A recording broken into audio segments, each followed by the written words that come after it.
I may have gone too far in a few places.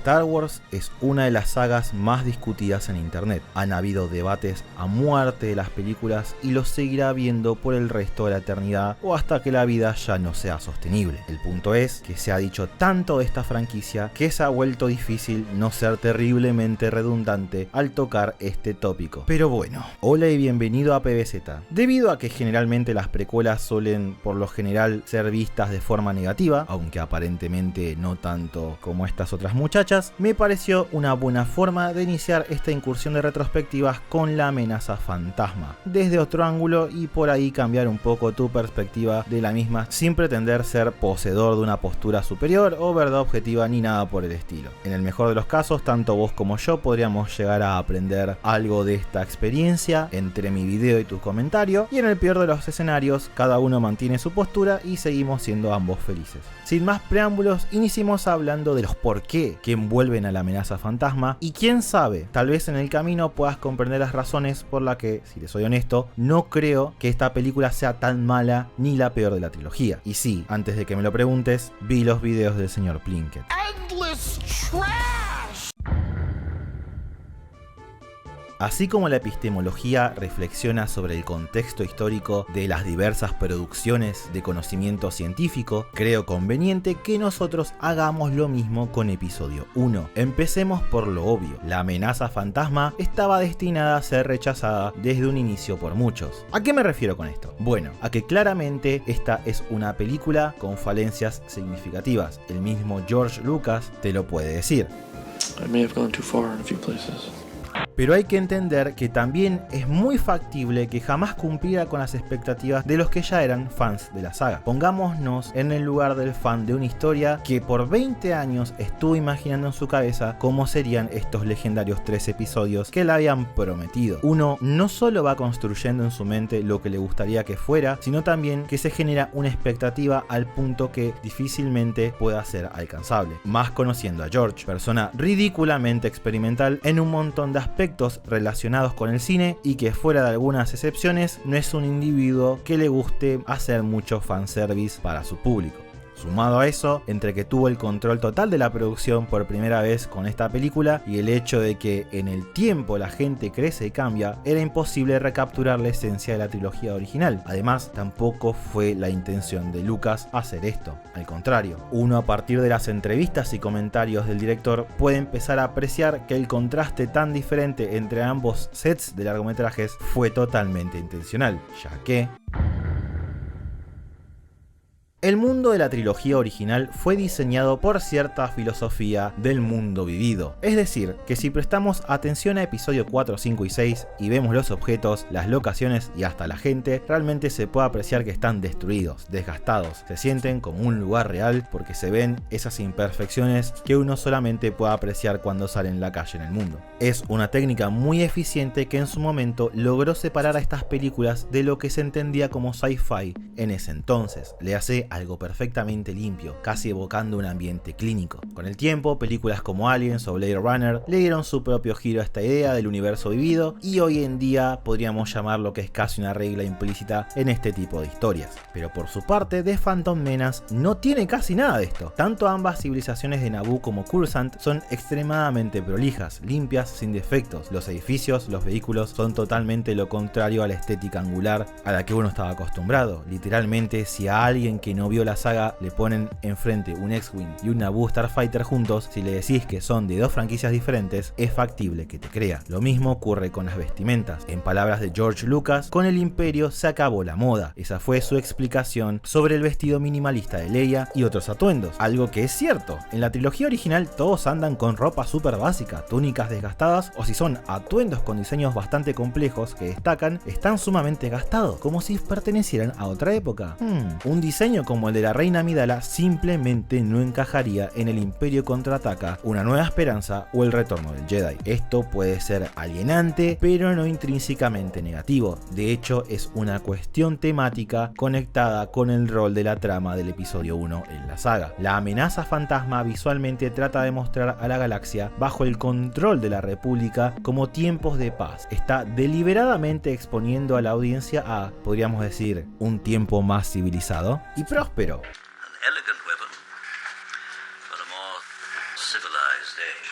Con falencias claras, pero próspero al fin. Por eso es interesante el contraste con Tatooine. Este planeta, por un lado, debe respetar la estética del episodio 4 por una cuestión de coherencia interna, pero también para comprender la diferencia de vida en un mundo lejos de la República. Sumado a eso, Naboo en su diseño juega mucho con el lenguaje específico que usa George Lucas en sus películas, tomando influencia de otras cosas, y en este caso porque hay una intencionalidad que afecta de forma importante a la historia. Déjame hacerte una pregunta: ¿de quién trata la historia de The Phantom Menace? La respuesta es simple: trata sobre Padme y el pueblo de Naboo visto a través de los ojos de dos Jedi, algo dicho por el mismo director. Pero el conflicto de Naboo no solo es central para episodio 1, sino que es clave para el desarrollo de las precuelas e incluso toda la trilogía original. Es por eso que las influencias que se toman para crear visualmente este mundo no deben ser interpretadas como meramente estético. Hay toda una cuestión temática de fondo. No es casualidad que muchas escenas de Naboo fueron filmadas en Italia, siendo prácticamente todos los interiores tomados en el Palacio Real de Caserta. Pero además está el tema de que todas las locaciones están basadas en una combinación de diversas arquitecturas mediterráneas, en especial de las helénicas. Y esto se debe a que uno de los pilares principales de las precuelas es The Fall of the Rome Empire de 1964, una película dirigida por Anthony Mann. ¿De dónde crees que salió Obi-Wan? Rome has existed for 1,000 years. It is time we found peaceful ways to live with those you call barbarians. For over 1,000 generations, the Jedi Knights were the guardians of peace and justice in the Old Republic. Como su título indica y podemos ver en la pantalla, esta película es citada visualmente en episodio 1, y esto se debe a que en las precuelas hay todo un puente temático y paralelismo entre su historia y la caída de Roma. Pasa básicamente lo mismo. En la película están celebrando la victoria de Naboo frente a los separatistas, pero lo que en verdad no saben es que están celebrando el final de la República y el inicio del fin para Anakin, ya que pusieron a Palpatine en el poder. No solo la canción de celebración oculta el tema del emperador, sino que así como Naboo, sin saberlo, está celebrando el primer paso del plan del emperador, en la caída del Imperio Romano, en su respectiva escena citada en Star Wars, están celebrando el ascenso de Cómodo como el nuevo César, sin saber que esto va a implicar un periodo de violencia y terror para todos ellos. Para el colmo, la escena en la amenaza de fantasma es tan lista que también hace ecos al final de Una Nueva Esperanza, con una combinación de tomas casi idénticas, e incluso el diseño de Padme evoca al de Leia al final de esta historia. Pone a uno en una falsa seguridad y familiaridad, pero una vez que termina episodio 3 y volvés a remirar la trilogía, la lectura de la escena va a ser totalmente diferente. Si bien no es una regla universal, el hecho de que este momento de la película se pueda recontextualizar tan fuertemente para la audiencia luego de que ésta logre ver la historia completa suma mucho a la experiencia y es una muestra de sustancia y planeamiento en la historia. Star Wars en general está lleno de esto, pero en las precuelas es particularmente fuerte como parte de la experiencia y manera de comunicar ideas y simbolismos a su audiencia, así que considero necesario que hablemos de... Star Wars se encuentra en una extraña encrucijada tanto en la industria del cine como así también a los ojos de la gente que la consume. Es una de las pocas franquicias que es cine de taquilla super mainstream y al mismo tiempo es cine de autor, un autor bastante experimental para el colmo. Es por eso que para comprender algunos de los aspectos más interesantes y discutiblemente positivos de las precuelas, hay que entender quién carajo es George Lucas y por qué hace las cosas como las hace. George Walton Lucas Jr. empezó como un estudiante de sociología que mandó toda la mierda y se fue a cumplir su sueño de estudiar cine, así se muriera de hambre en el futuro. Oh, la ironía. Toda su etapa formativa toda la tuvo en San Francisco, donde en su momento hubo toda una movida de cine muy experimental que cautivó a George, desde obras como Beyond Dull Care, un corto animado muy experimental, hasta cosas como la película italiana Fenomena, entre otra tonelada de títulos, pero principalmente su estilo fue resultado parcialmente de la suma de dos influencias. Primero está 2189, un cortometraje de Arthur Lipsett, quien a partir de footage que encontró logró ensamblarlo de tal manera que le dio un nuevo significado. ¿Te suena familiar? Esto claramente es una influencia que podemos ver en Star Wars, como mencionamos antes, ya que Lucas toma momentos e ideas de ciertas obras donde algunas veces son un simple guiño, pero en otras oportunidades Lucas cita a otras películas con el fin de jugar con su simbolismo y subtexto. También está el tema de que en el caso de las precuelas, estas citan mucho a la trilogía original, y es a partir de esta repetición de ciertas tomas que el lenguaje de símbolos visuales de las películas van ganando otro valor que va evolucionando a medida que van saliendo más entregas. Por lo que, si bien podemos decir que en términos superficiales obras como Flash Gordon y Forbidden Planet tienen influencias en estas 6 películas, hay un subtexto de citas mucho más complejas que el de esas obras, algunas externas a Star Wars y otras dentro de la misma saga. Ya mencioné antes la caída del Imperio Romano como la piedra angular de la amenaza fantasma, es el equivalente a la fortaleza oculta de Kurosawa en A New Hope, pero existen una infinidad de otros ejemplos que influyen a esta obra. Por ejemplo, las películas de Buster Keaton definen en su totalidad al personaje de Jar Jar Binks, como así también Seven Samurai y The Throne of Blood establecen cómo es toda la estética y temática del enfrentamiento final de la película, involucrando a los Gungans y los droides. Hay tomas que citan directamente de Star Wars, las cuales son clave para conectar ciertas ideas. El hecho de que episodio 1 cierra con Qui-Gon Jinn en un velorio de fuego, en un sentido totalmente opuesto a cómo Luke ve a Vader, no es casualidad. Literalmente establece que al morir el mentor de Obi-Wan fue el momento en el que el ciclo de caída de Anakin comienza, ya que Qui-Gon era lo que Anakin necesitaba en ese momento para poder crecer como un Jedi totalmente diferente y que no cayera al lado oscuro. Este ciclo simbólicamente termina una vez que Vader muere en paz al poder redimirse salvando a su hijo y matando al emperador. Podríamos decir que una escena abre el ciclo y la otra lo cierra. Temáticamente, en este sentido, episodio 1 es la película de las precuelas que tiene una mayor conexión con la trilogía original. Es literalmente el génesis de absolutamente todo. La aparición de Anakin, el comienzo del fin para la República, el inicio del plan de Palpatine e incluso el momento en el que el nacer de Vader se vuelve algo inevitable. Por eso es importante entender que muchas veces se trata de algo más que un guiño, más sustancia y otro significado. Por eso cuando este director tira el legendario meme de Again, it's like poetry, so if they rhyme, every stanza kind of rhymes with the last one. Realmente es algo que tiene sentido e impacto real en su arte. Es la forma en que él piensa y filma su historia. Sí, de cierta forma no es justo pedir a la audiencia que sepa de, no sé, teoría de cine soviético con el que estuvo obsesionado George y al cual le vive haciendo callbacks, pero sí es importante entender que a diferencia de la opinión popular, George Lucas sabe mucho de cine. Por ahí no hace el cine convencional con el que uno se sienta a gusto. Pero de ahí a decir que no sabe dirigir una película o que no sabe componer tomas es un error importante. Como en toda película, siempre hay una intencionalidad detrás de todo. Fue a pedido de él que John Williams integró un coro en The Duel of Fates para que cada vez que escuchemos esas voces en algún soundtrack, como en The Great Duel, la canción con la que combaten Anakin y Obi-Wan en episodio 3, supiéramos que todo es parte del plan de Sidious. El hecho de que sus tomas no sean convencionales o incluso Spielbergianas se debe a esa búsqueda que tiene el director del realismo, de vender un universo vivo. Lucas sigue un estilo de cinema verité, traducible como cine de realidad, es decir, en Star Wars y en todas las películas de Lucas muy rara vez vas a ver tomas preparadas para verse cool o badass. Lucas trata de capturar en la cámara la historia de tal forma que parece un documental,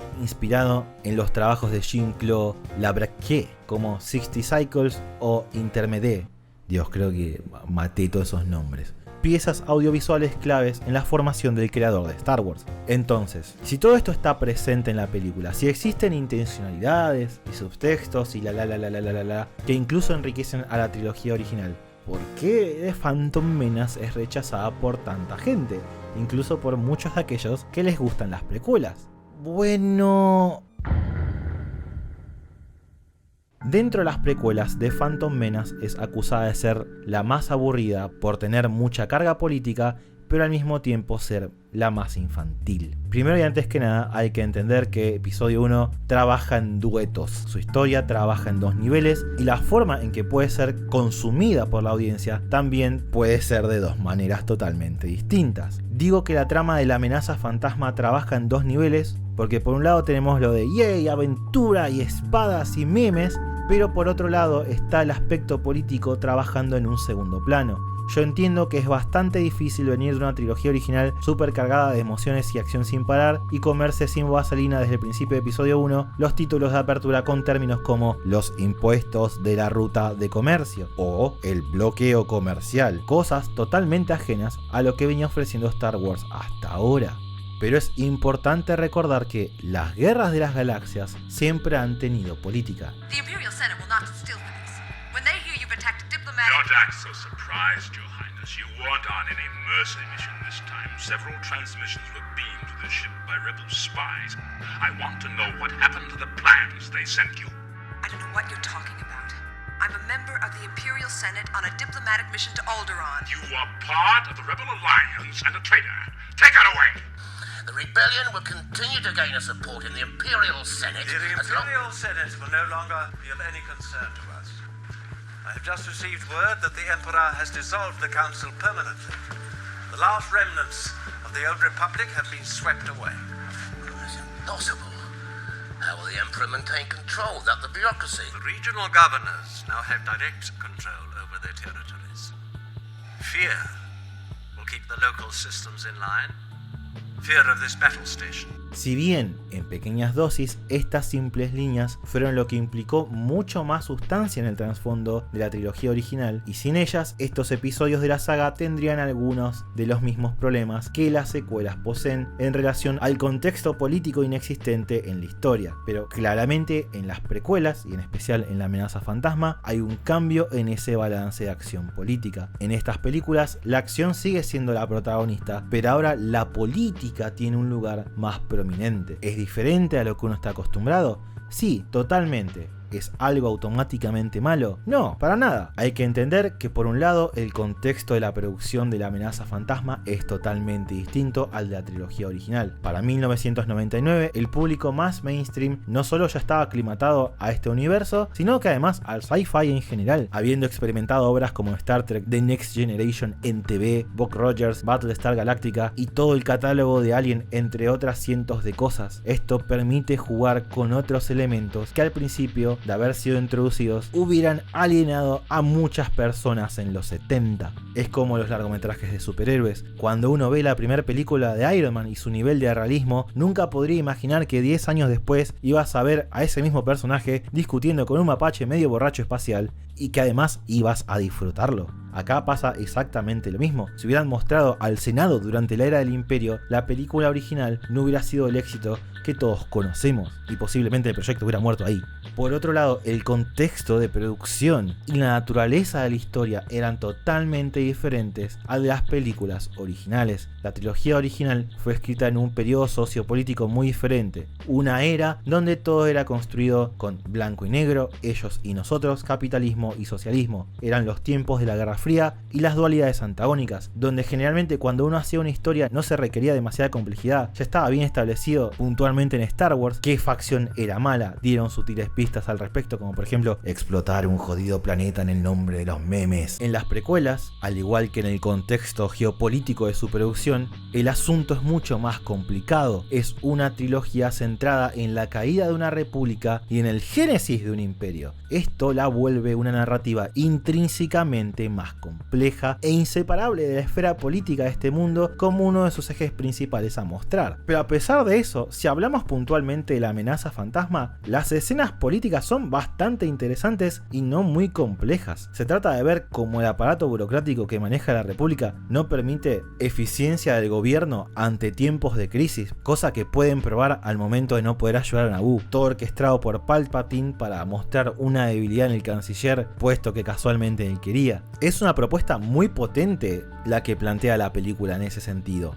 Es una idea gris. Sí, claramente el Imperio es algo negativo, trágico inclusive, pero esta película deja más que claro que Palpatine puede lograr subir al poder porque en sí mismo el aparato democrático que compone la República está lleno de falencias que dieron origen a su caída. Ya no estamos hablando de buenos y malos tan demarcados. Para el colmo, a pesar de estas ideas bastante potentes, tampoco se puede decir que la política es tan invasiva dentro de la trama. Si bien está presente y dispersa en diálogos a lo largo de la película, y hay alguna que otra escena centrada en el tópico, si compilamos absolutamente todas las conversaciones políticas dentro del largometraje, estas solo suman un poco menos de 8 minutos de La amenaza fantasma. Eso es un 5,5% aproximadamente del total de su duración, y de nuevo, no es que sean 7 minutos sin parar del tema, son diálogos segregados a lo largo de la historia, siendo la escena más extensa y significativa el momento en el que durante una sesión del Senado Amidala reclama el voto de no confianza, y eso son apenas 2 minutos con 37 segundos. Esto de decir que episodio 1 es pura política es extremadamente exagerado. Por eso el argumento de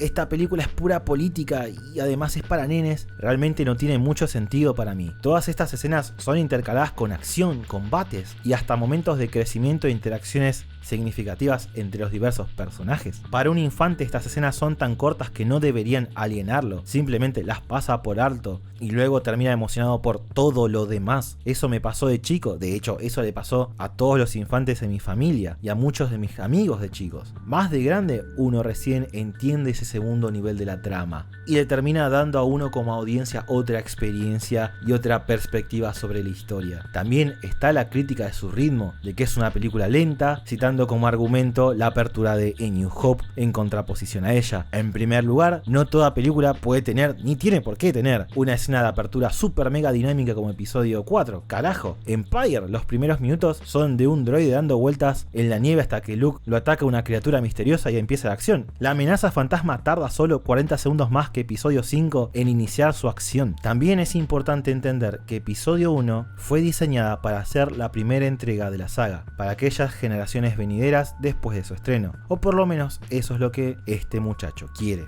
Esto implica que va a requerir más tiempo para establecer e introducir el mundo, por lo que no es casualidad que los primeros 20 minutos de la película son dedicados a que entendamos las habilidades y filosofía de los Jedi. En Una Nueva Esperanza es como acá tenés un desierto que es básicamente tierra de nadie, a lo película de Clint Eastwood, el imperio es malo, los rebeldes son buenos, este arma puede destruir mundos, y esto es un Jedi, que vendría a ser una especie de monje, pero que también es un mago y un ninja y un samurái, y vienen en dos colores dependiendo de si es bueno o malo. Eso está perfecto para el tipo de película e historia que Lucas quería contar en A New Hope, pero la amenaza fantasma tiene que hacer mucho más, porque tiene que encapsular un contexto de los tiempos dorados, de las buenas épocas si se quiere, que para episodio 2 ya se van a ir desvaneciendo. Tiene que además mostrar un sistema político con falencias y sus consecuencias, y ejemplos de problemas que traen dichas falencias. Por otro lado, tampoco basta con la explicación del monje ninja de la cuarta película. La amenaza fantasma requiere mostrar el sistema complejo de la orden, las jerarquías, sus creencias, las posturas opuestas a sus códigos, porque va a ser un elemento central a criticar en la tesis final de la historia.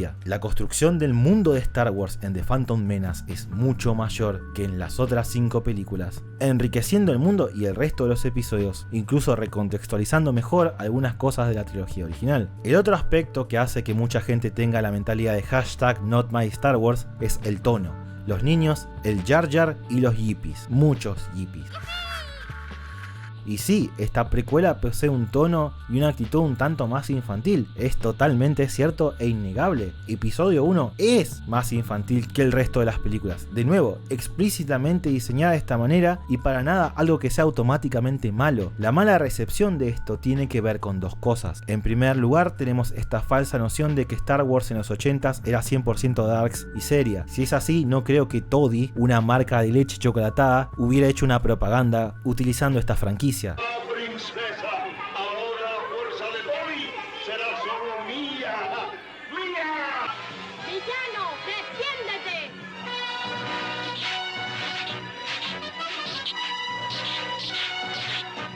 Esto tampoco quiere decir que hay que tomar literalmente que Star Wars es para chicos de 2 años y nada más. Esta historia fue diseñada para tener un alcance bastante amplio desde el momento que tiene en su ADN una historia tan universal como el monomito, más comúnmente conocido como el viaje del héroe. Pero como toda épica, va a dejar ciertas enseñanzas e impresiones mucho más fuertes en un infante. El impacto de las moralejas de estas historias marcan mucho más a aquellos que todavía están creciendo. Es por eso que se sostiene que muchas obras como el viaje de Chihiro deben ser vistas por primera vez antes de los 13 años, porque el mismo autor reconoce que ciertas cuestiones dentro de ese rango de edad van a tener un significado emocional y poder mucho mayor en la audiencia que si lo vemos ya siendo adultos, por lo que es importante entender que hasta incluso en sus momentos más oscuros estas 6 películas son tanto para él como para su hijo. El segundo problema recae en el orden en el que se consumen las películas. Episodio 1, 2 y 3 son, como todos lo sabemos, precuelas, es decir, secuelas que cronológicamente ocurren en el pasado. Eso debería implicar mínimamente sostener la tonalidad de las películas estrenadas previamente. Es difícil hacer una regresión en este sentido. No por nada, incluso tratando de emular el espíritu del Dragon Ball original, GT evitó ser un calco exacto del humor de esta serie y mantuvo muchos elementos más serios que vinieron con la era de Z en la historia. Star Wars debería seguir la misma lógica, por algo las precuelas son eso, precuelas. Pero para variar, George Lucas dijo: me cago en tu teoría literaria, Maki puto, y estableció que el orden correcto, entre comillas, para ver las películas es el numérico. Entonces la experiencia cambia totalmente. De golpe, el tono se siente incorrecto, como si la saga hubiera dado un paso para atrás si uno viene de ver la trilogía original.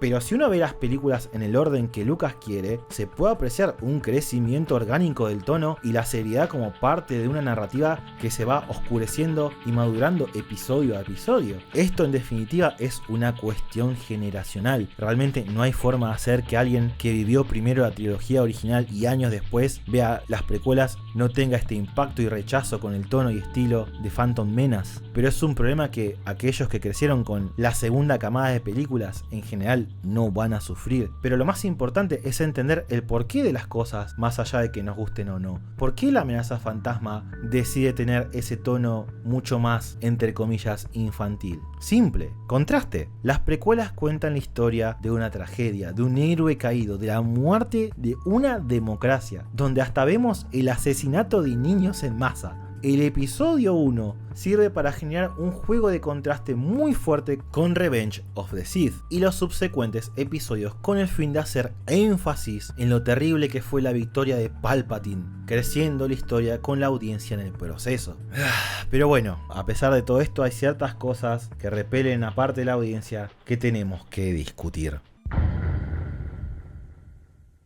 La gran crítica de los personajes de las precuelas es que, en contraste con los personajes de la trilogía original, carecen de carisma y actitud que uno podría encontrar en un Han Solo o una Leia. Básicamente, los personajes de las precuelas se sienten estériles, algo que es cierto, aunque tiene sentido dentro de la historia, porque todo gira en torno a los Jedi, una organización dogmática de monjes y políticos. Pero lo que nadie nota, o por lo menos trae a la mesa, es que en el cast de la amenaza fantasma hay 2 cartas salvajes y muy emocionales, y una de ellas es Anakin. Anakin tiene un rango de emociones enormes dentro de esta película. Es cauteloso, explota de felicidad cuando debe hacerlo, se sorprende, es curioso y hasta se enoja. El problema del por qué uno no se puede vincular tanto con el personaje tiene que ver con la performance de Jake Lloyd, pero no es culpa de él. Lucas no es el mejor director de actores del mundo, y a eso se le sumó que Jake era un chico de 8 o 9 años. Onda, mirá lo que hacía en el set mientras esperaba que lo llamaran para grabar. Estaba jugando con arena, es literalmente un niñito. Esto para una filmación implica muchas dificultades. Es muy difícil encontrar actores menores que realmente puedan actuar bien. Literalmente están aprendiendo a hacerlo de trabajo en trabajo. No todos nacen siendo una Dakota Fanning en la Guerra de los Mundos o un un Leonardo DiCaprio en What's Eating Gilbert Grapes. A pesar de esto, es totalmente entendible porque George lo eligió. La cara de Lucas cuando Jake audicionó lo dice todo. Era todo lo que buscaba y mierda que buscó. Anakin fue el último personaje en ser casteado 5 meses antes de empezar el rodaje. Uno podría hacer la discusión, y muchas veces lo es, de que Anakin debería haber sido introducido ya como un adolescente crecido, similar a como estaba en episodio 2, o por lo menos tener ya unos 13 o 14 años y siendo un Jedi. Y es como que, no man, no, es el punto de la historia. La idea, el punto de Anakin en esta película es mostrar a alguien muy inocente. Y no hay nada más inocente que un infante con muy buena voluntad que para el colmo en sus orígenes es muy humilde, un esclavo. Y creo personalmente que si hay algo que Jake Lloyd logra hacer en la película, a pesar de todo, es vender esa inocencia del joven Skywalker. Anakin es un personaje bueno que ayuda a desconocidos cuando los necesita, que tiene sueños de libertad, que posee temores tan fundamentalmente humanos como el no volver a ver a su madre. Todo esto vuelve terriblemente trágico que pasemos de esto Mom, you say the biggest problem in this universe is nobody helps each other. a esto.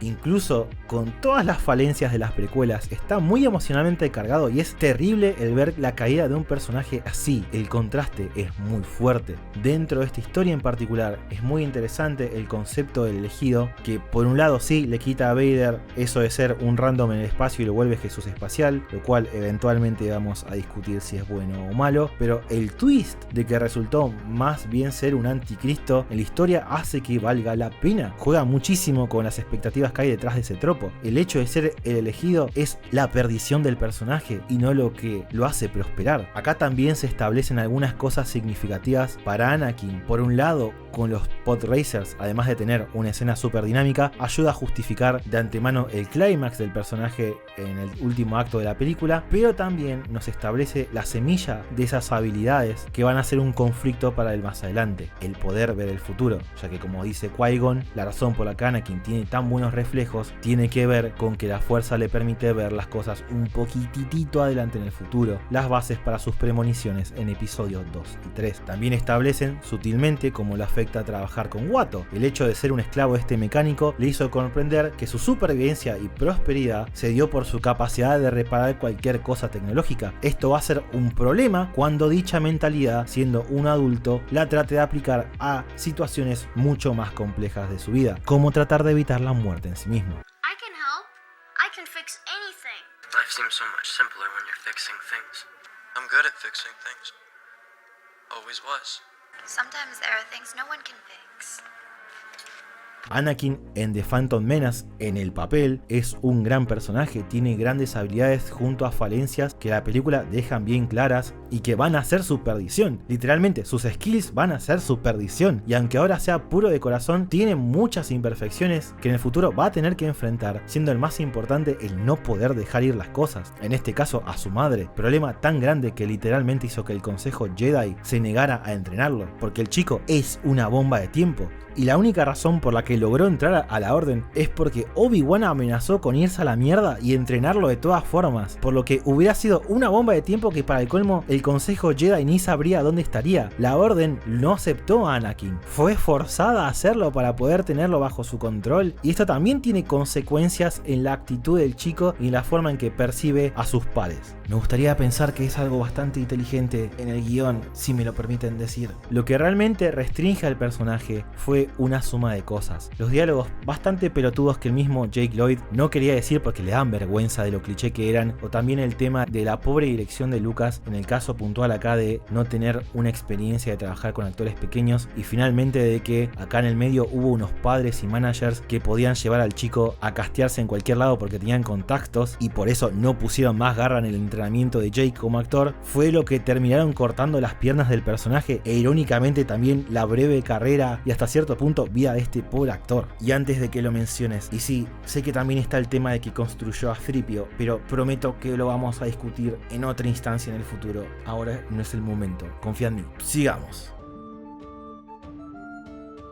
Ok, toca hablar de los Jedi. Empecemos con una pequeña crítica superficial, la ropa. Si bien adoro el icónico atuendo de estos monjes espaciales, claramente se están inspirando en el traje de Obi-Wan Kenobi de episodio 4. Pero, si uno mira las escenas en Tatooine, todos tienen esta ropa. Onda, Owen no es un Jedi y se viste con una túnica igual. Todos utilizan este tipo de vestimenta en el planeta. Además de que no tendría sentido que Obi-Wan se mantuviera oculto usando las ropas más icónicas posibles para un caballero de la orden. Aunque realmente este problema lo venimos arrastrando desde Empire Strikes Back con el traje de Yoda, pero no importa, así es la vida. Pero por cuestiones como esas que me duele 10 veces más que la producción no fuera con una estética más apegada a los concept art de lo que eran los Jedi.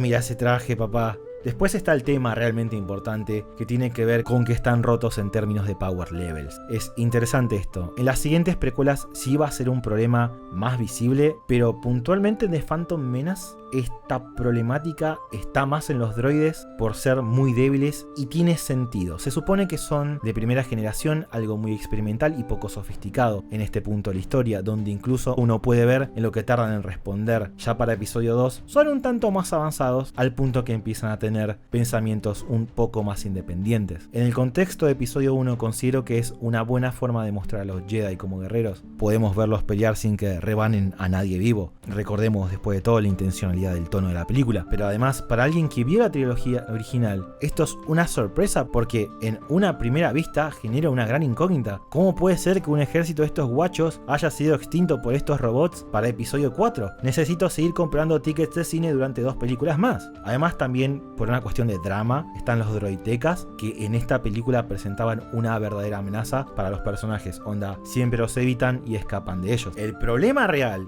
respecto a los poderes que tienen los Jedi es la inconsistencia de estas habilidades. En la trilogía original es cierto que nuevos poderes se van introduciendo, pero narrativamente tiene sentido, porque Luke es un usuario en crudo y por eso va descubriendo sus habilidades poco a poco. Además, cada vez que una habilidad sale, de pura suerte, no solo que la vemos utilizarlo de una forma más refinada en otras instancias futuras de la historia, sino que además incluso en algunos casos vemos cómo lo pule con el entrenamiento. Las precuelas muchas veces esto no pasa. Hay habilidades que se van a ir agregando que solo van a durar en una escena y no las vamos a volver a ver nunca más en las 3 películas. En La amenaza fantasma puntualmente estoy hablando del Force Speed. Es un problema porque en las películas solo es usado en esta instancia y nunca más, y hubiera sido súper útil en el clímax contra Darth Maul y las puertas láser. Obi-Wan, teniendo en cuenta esta primera escena escapando de los droidecas, debería haber sido capaz de rushear y estar al lado de Qui-Gon luchando, pero no lo usó porque la trama lo demandaba. Pero pibicita, en un cómic explican que no importa, esto es algo que la película debería haber justificado dentro de sí misma, no es una cuestión menor, está vinculada con el cierre final de esta historia,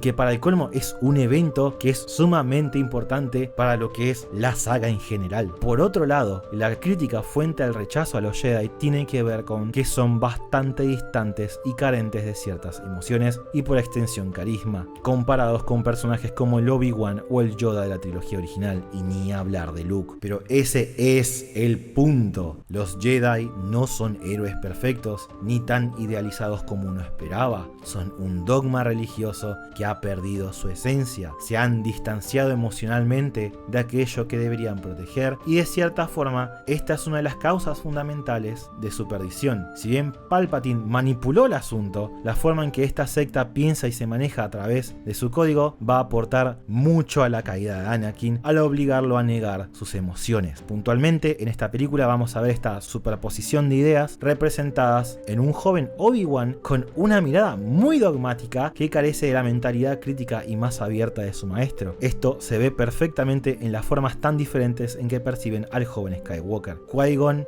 ve el potencial del chico para hacer el bien, mientras que Obi-Wan, en su mentalidad Jedi tradicionalista tan distanciada de las emociones, hacen que clasifica al pobre esclavo literalmente como una forma de vida inferior. Y es de hecho por cuestiones como esta que Obi-Wan fracasa como un mentor para Anakin, porque vemos desde el principio que lo entrenó en un camino tradicional que alejó al chico de todo aquello que Qui-Gon le dijo en Tatooine que debería realmente abrazar en su aprendizaje. De hecho, esto es muy literal. En las pocas enseñanzas que llegamos a ver de Qui-Gon hacia Anakin, la mayoría fueron contradecidas por Obi-Wan, y no es porque el personaje sea malo, sino porque no pudo ser crítico con las falencias de la Orden como lo fue su mentor. Feel, don't think. Patience. Use the Force. Think. Es más, los Jedi están tan alejados del camino que han perdido la espiritualidad en sus enseñanzas, reduciendo a la fuerza a un conteo cuantitativo de los midichlorianos. Sí, esta es la función de estas bacterias. Se supone que te tienen que incomodar, se supone que no te tienen que gustar. Refuerzan los errores de los Jedi y sirve como recurso narrativo para establecer que Anakin tiene un vínculo obscenamente cercano a la fuerza. Es por esto, todo esto, que ante tanto dogmatismo cuantitativo se me hace muy fácil en lo personal apreciar a Qui-Gon como personaje. Sí, Liam Neeson le da un toque de seriedad por lo que no muestra muchas emociones, pero el personaje encarga todo lo que Obi-Wan y Yoda van a hacer. En cierto sentido es como un Luke, no es perfecto, Luke hace amenazas, Qui-Gon hace trampa y trata de manipular a la gente con la fuerza para conseguir lo que quiera, al punto de poner al consejo contra la espada y la pared y decir que le importa 3 carajos que no lo dejen entrenar al chico. Pero aún más importante, tanto Luke como Qui-Gon rechazan el camino del Jedi que le imponen frente a ellos. Es muy loco porque mucha gente dice que este Jedi y su Padawan deberían haber sido combinados en un solo personaje, que simplemente fuera Obi-Wan, pero eso es literalmente lo que le quitaría toda la sustancia a esta historia. La existencia de Qui-Gon en la narrativa, en contraste con su aprendiz, nos representa una hipótesis de que los Jedi perdieron el camino y que eso va a ser su perdición, cosa que prueba a ser cierto. Y de hecho, en el duelo del destino con Maul, es el destino de Anakin del que estamos hablando, porque este maestro Jedi es el padre que Anakin necesita para poder ser alguien que no caiga en el lado oscuro, y Maul lo niega al matarlo, desencadenando todos los problemas. Este combate es el génesis de toda la historia de las 6 películas originales. Es por eso que tampoco creo que sea importante darle a Maul una caracterización muy fuerte en el contexto de esta película. El villano principal de la entrega es Sidious, Maul es un secuaz. Pero bueno, ahora hablemos de algo un poco más indefendible. Ok, no voy a negar lo innegable, Jar Jar es insoportable, distrae bastante y no hay momento donde uno no quiera pegarle 8 tiros en la cabeza. Pero a pesar de esto, tratemos de entender su función en la película. Jar Jar, primero y principal, toma como base el humor de Buster Keaton, un actor, guionista y director que durante la década de los 20 y los 30 produjo y protagonizó una serie de comedias como The Navigator y What? No Beer, las cuales tienen un humor muy físico. El rol de Binks es generar justamente humor visual con el fin de ayudar a buscar ese tono más alegre y relajado en la película. De cierta forma también es el proxy de los niños más pequeños de la audiencia. Es un personaje muy emocional, grita cuando está feliz, es un tanto ridículo, es torpe e incluso se tapa la cara cuando tiene miedo. Un niño muy pequeño puede llegar a apreciar a Jar Jar por estas cosas. Es por esto que mientras avanza la trilogía y por extensión el tono se oscurece, este personaje se vuelve gradualmente más sobrio y terciario en la trama. Onda, de las 3 películas solo en la primera hace chistes visuales, ya para episodio 2 tiene diálogos sobrios y en episodio 3 está de fondo. Dicho esto, considero que en la amenaza fantasma fue utilizado en exceso. Por un lado, es apreciable que si uno ve el modelo en CGI atentamente, al llevarlo a Tatooine, se toman el trabajo de que cambie la forma en que se mueve, haciéndolo todavía más torpe y restringido. Pero igual, personalmente siento que Lucas lo sobreexpuso a la audiencia en su lado más cómico, entre comillas, muchas comillas. Fueron demasiados chistes interrumpiendo la historia. Debería por lo menos haber cortado la mitad de lo que mostró y solamente dejar las piezas de comedia más efectivas. Esto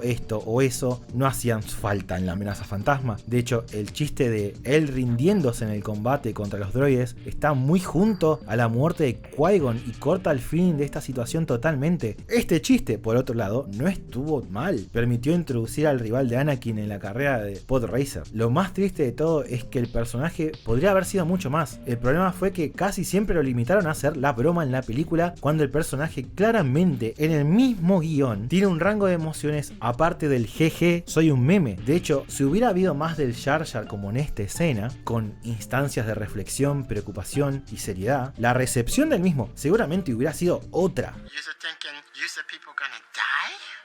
I don't know. Gungans get pasted too, eh? I hope not. Gungans not dying without a fight. We are warriors. We got a grand army.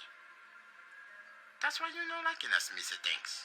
También es necesario recordar que es el embajador y puente entre las dos caras de Naboo, historia que por un lado tiene un mensaje ecológico, ya que el combate final de los Gungans representa la idea de naturaleza o vida versus máquinas, siendo un preludio de las guerras de los clones, como así también de la rivalidad de Luke y su padre. Finalmente, la historia de los Naboo, según Lucas, sirven para emular la búsqueda de un balance de distintos elementos en un ecosistema para la supervivencia de sus componentes. Balance siendo una palabra clave en las precuelas y su relación con la profecía que envuelve a Anakin.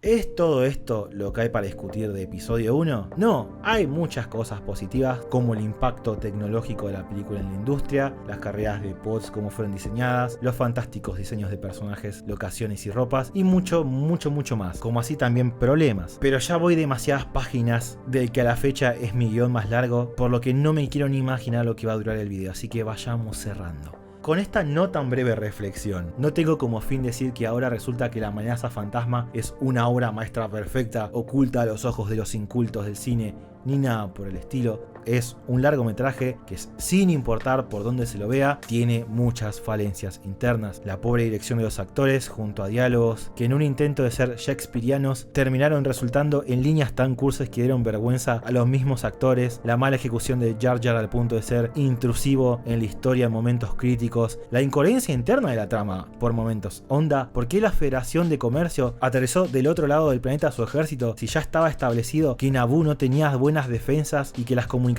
estaban bloqueadas por lo que no podían pedir ayuda a la República? Ah, claro, porque la trama necesitaba tiempo para que los Jedi conocieran a los Gungans. La historia se centra en Naboo y su crisis y no vemos realmente nada de esa crisis. De hecho, no vemos casi a nadie de la plebe en las calles de este mundo, complicando aún más a la audiencia el poder conectar con el apuro y desesperación de Amidala por salvar a su pueblo. Y así hay un montón de cuestiones que se van apilando, comprometiendo la experiencia. Aunque tampoco considero que sea como para decir que es una terrible película. De hecho, en mi humilde opinión, es un largometraje medianamente competente, con algunas ideas muy buenas y falencias que están presentes y eran evitables. El punto de este video fue intentar comprender y reflexionar el por qué episodio 1 es tan diferente. Tratar de ver con qué fin Lucas tomó ciertas decisiones artísticas y qué es lo que realmente estaba tratando de comunicar a través de todos los recursos propios del medio del cine a su audiencia. En un sentido, espero que este video, si no te gusta esta película, te permita apreciar alguna de las ideas y el subtexto detrás de ella en su intento por contar una historia diferente y enriquecer Star Wars de una manera distinta. Aunque no te gusten, de hecho está perfecto que no te gusten, es totalmente entendible. Y si ya eras fan o simplemente te agradaban las películas, hey, espero haber ayudado a que las puedas apreciar un poquito más. Eso es todo por hoy, les agradezco a los Patreons en pantalla y en especial a vos del otro lado por acompañarme en este obscenamente largo video, y nos estaremos en el futuro metiendo también en lo que es el ataque de los clones. Nos vemos la semana que viene. Boludo, estoy grabando hace tanto que estoy mareado.